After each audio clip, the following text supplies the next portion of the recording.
आपला विभाग अजून सुधारलेला नाही, तर मला आज असं वाटते की सुशिक्षित लोकांनीही पुढे येण्याची आज गरज आहे. प्रभाग क्रमांक 3 मधून मशाल आणि महानगरपालिकामध्ये शिवसेनेचा झेंडा आहे फडकवतो. जे नगरसेवक होणार आहे ते 2 दिवसाआधी येतात आणि त्यांना म्हणजे लोकांना जनतेला 2000 द्या 5000 द्या हे विकत घेतात.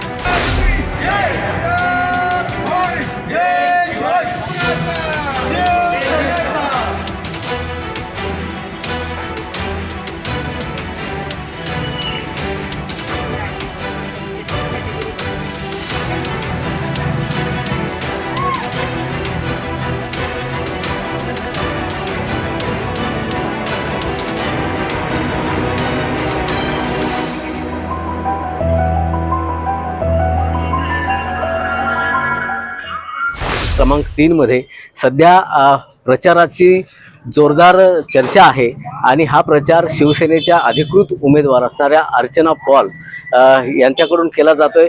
घराघरामध्ये जाऊन नागरिकांशी संवाद साधून मतदारांशी संवाद साधून आपली भूमिका त्या या मतदारांसमोर मांडतायत आणि प्रभाग क्रमांक 3 मध्ये सध्या ही जी प्रचाराची जोरदार सुरुवात झालेली आहे या संदर्भात आपण बोलणार आहोत. सध्या आपल्याबरोबर उमेदवार अर्चना पॉल मॅडम आहेत, आपण त्यांच्याशी बोलूया. कशा तऱ्हेची भूमिका राहणार आहे, कोणकोणत्या मुद्द्यांना घेऊन निवडणूक लढताय? मी अर्चना पॉल चॅको, वॉर्ड नंबर 3 मधून माननीय उद्धव बाळासाहेब ठाकरे यांच्या मशाल या चिन्हाद्वारे ही निवडणूक लढवणार आहे. तर इथं आज यायच्या अगोदर मी एक आठवडा येऊन भेटून गेले. ज्या वेळेस मी हे बघितलं की जसं माझं आजोळ हे आहे, तर जशा पूर्वी समस्या होत्या आजही तशाच आहेत. इतके सारे नगरसेवक येऊन गेलेले आहेत, पण महानगरपालिकेची शाळा अजून व्यवस्थित नाहीये, ना तिथं शिक्षक चांगले आहेत, ना लाईटी व्यवस्थित आहेत, ना रोड व्यवस्थित आहेत. म्हणजे आपला विभाग अजून सुधारलेला नाही. तर मला आज असं वाटते की सुशिक्षित लोकांनीही पुढे येण्याची आज गरज आहे. काय सांगाल, कारण शिवसेनेचे उमेदवारी तुम्हाला बहाल गेलेली आहे आणि खऱ्या अर्थानं अजून निवडणूक प्रक्रिया चालू व्हायची आणि तुम्ही प्रचाराला सुरुवात केलेली आहे. कारण माझा आत्मविश्वास आहे आणि जेव्हापासून मी ठाकरे साहेबांना भेटून आले तर त्यांच्याशी बोलणं झाल्यानंतर असं वाटलं की खरोखरच शिकलेल्या लोकांनी पुढे येणं गरजेचं आहे आणि ज्या समस्या वर्षानुवर्षापासून आलेल्या आहेत त्यांना कुठंतरी आज थांबवण्याची गरज आहे. आज लहान मुलांकडे बघायला पाहिजे, त्यांच्या भविष्याचा विचार करायला पाहिजे.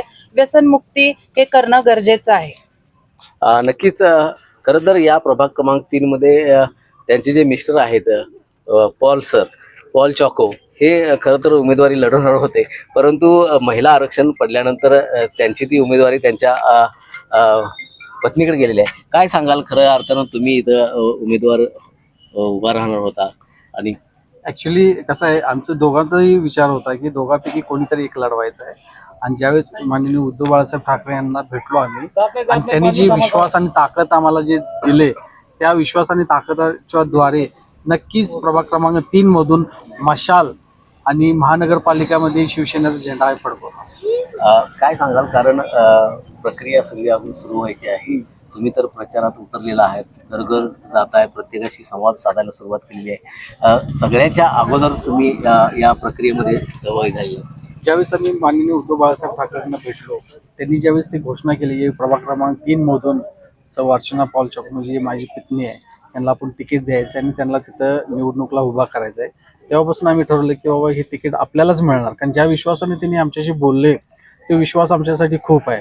आणि आम्ही ठरवले की महानगरपालिका तर लढवायचीच आहे, पण इथून पुढं मशाल घेऊनच पुढं जायचं आणि मशालद्वारे सगळं घरोघरी ज्योत पेटवायचं, हा आमचा आम्ही दोघांनी नवरा बायकोनी निर्णय घेतलेला. कोणकोणते मुद्दे असे आहेत की इथल्या समस्या त्या मुद्द्यांना घेऊन तुम्ही आता निवडणूक समोर जात आहे? ऍक्च्युली कसं आहे, रस्ते म्हणा, गटारी म्हणा, लाईटी म्हणा, स्वच्छ पाणी म्हणा, हे तर मुद्दे वर्षानुवर्ष चालत आहे. पण आता वाढलेला भयंकर समस्या म्हणजे मुलांचं शिक्षण, त्यांना मिळणारा रोजगार आणि तरुण पिढी जर तुम्ही बघितला मिरजेमध्ये खूप व्यसनामध्ये अधीन होत चाललेलं आहे. त्यामुळे त्यांचं भविष्य हे अंधारामय होत चाललेलं आहे. आम्हाला मेन मुद्दा आम्हाला तो घ्यायचा आहे आणि बाकीचे तर प्रॉब्लेम्स आहेत. आणि जसं माझी पत्नी निवडणूक लढवणार आहे आणि निवडणूक लढवल्यानंतर जिंकून आल्यानंतर नक्कीच तुम्हाला प्रभाग क्रमांक 3 मध्ये आतापर्यंत इतिहासात झालेला नाही तसं तुम्हाला बदल दिसेल. नक्कीच. आणखी काहीतरी प्रतिक्रिया व्यक्त करायची? हो, कारण की तुम्ही म्हणता की अजून बाकीचे प्रचार करायचे आहे, त्यापूर्वीच तुम्ही सुरुवात केलेली आहे. तर मुळात आतापर्यंत कसं झालेलं आहे, जे नगरसेवक होणार आहे ते 2 दिवसाआधी येतात आणि त्यांना म्हणजे लोकांना, जनतेला 2,000 द्या, 5,000 द्या हे विकत घेतात. ते 2 दिवसांचा फक्त विचार झाला. याच्या पुढेही म्हणजे स्त्रिया घरी आहेत, बेरोजगार आहेत, त्यांच्यासाठी काहीतरी व्यवसाय करायला पाहिजे. अनेक मुलं आहेत ज्यांना जॉब नाहीत, त्यामुळे ते व्यसनाधीन झालेले आहेत. तर ह्याच्यावरती सुद्धा फोकस करायला पाहिजे. आणि हे माणसांचे, हे जनतेच्या ज्या समस्या आहेत त्या आम्ही ऐकून त्यांचं निर्मूलीकरण करत आहे आणि म्हणून आम्ही भेटी घेत आहोत. काय मतदारांना काय आवाहन कराल या निमित्तानं? मतदारांना मी विनंती करत आहे की यावेळेस जेव्हा तुम्ही मतदान करणार आहे तर विचारपूर्वक करावा, कारण की कोणीही तुमचं मत विकत घेऊ नये असं मला मनापासून वाटतं. तर तुमच्या मुलांच्या भविष्याचा विचार करावा आणि येणाऱ्या पिढीला चांगली गोष्ट द्यावी ही माझी इच्छा आहे.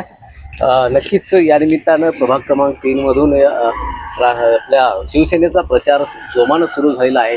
घराघरामध्ये जाऊन ते लोकांशी संवाद साधतायत आणि गटार असतील, रस्ते असतील, स्वच्छ पाणी आणि मुबलक पाणी ही जी समस्या आहे, या समस्यांवर खऱ्या अर्थानं ही निवडणूक लढवणार असल्याचं त्यांनी सांगितलेलं आहे. आणि त्यापेक्षा ही जी तरुण पिढी आहे जी सध्या व्यसनाधीन होते, लहान लहान मुलांच्या शिक्षणावर आता या निमित्तानं बोललं जात आहे. आणि या शिक्षण असेल, त्याच्यानंतर व्यसन असेल, या व्यसनामधून तरुण पिढीला बाहेर काढण्यासाठी या निमित्तानं या ठिकाणी काम करणार असल्याचं मॅडमनी सांगितलेलं आहे. शिवसेनेचे युवा नेते आहेत कुबेरसिंग राजपूत, आपण त्यांची प्रतिक्रिया नेमकी याबद्दल काय ते जाणून घेऊया. काय सांगाल, कारण शिवसेनेचा प्रचार चालू झालेला आहे, निवडणुकीला आता खऱ्या अर्थानं रंग भरायला लागला. आता बघायला गेलं तर प्रचार तसा गाठीभेटी आधीपासून सरांच्या चालू होत्या, मॅडमांच्या चालू होत्या. पण 3 नंबर प्रभागाचा विषय असा आहे की शिवसेनेचा बालेकिल्ला म्हणून 3 नंबर प्रभागाकडे कायमस्वरूपी बघितलं जातं. आणि ह्याच प्रभागामध्ये प्रस्थापितांनी एक अंधकार निर्माण केलेला आहे.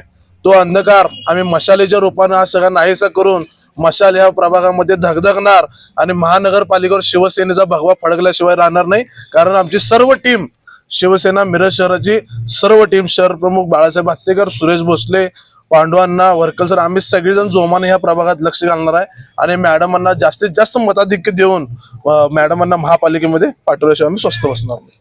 काय सांगाल मामा, कारण शिवसेनेचे ज्येष्ठ कार्यकर्ते तुम्ही आहात, शहर प्रमुख आहेत. शहर प्रमुख सुरेश भोसले.